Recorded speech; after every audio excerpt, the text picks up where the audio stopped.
بسم الله الرحمن الرحیم. مرد از راه می گذشت و ناگهان چشمش به طفلکی افتید که روی سنگ گریه می کرد. مرد نزدش آمد و پرسید: پسر جانم، چی چیزی تو را وادار ساخت که تو گریه می کنی؟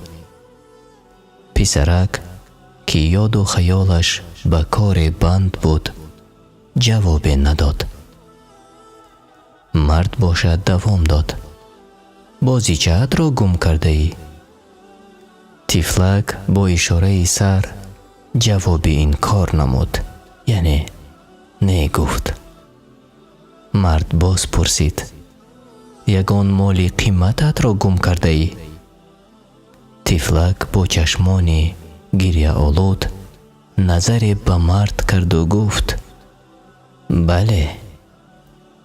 مرد گفت: بگو ببینم چیست وی مال قیمتت که گمش کرده ای تا او را بهرت دوباره برقرار کنم.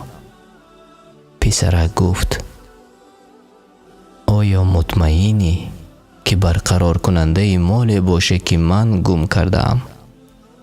گفت: آره، چون خیلی ثروت زیاد و بای هستم.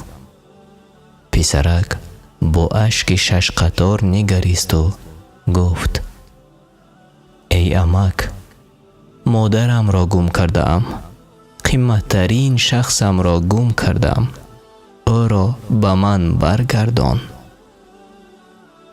مرد بعد از شنیدن این سخن دیگر اشکش را داشته نتوانست و به اختیار گریه کرد و هنگامی که اشک در گرد چشمانش حلقه زده بود، هنگامی که گریه گلوگیرش نموده بود، گفت: پسر جانم، من طول 40 سال است که در جستجوی همین قیمتترین نعمتم، ولی 100 افسوس، 100,000 افسوس که هیچ نتوانستم بر عوض کل ثروتم دوباره پیدا نمایم. پیش از آنی که کسی را از دست می دهیم کوشش نماییم که به قدر آن صدقاً برسیم.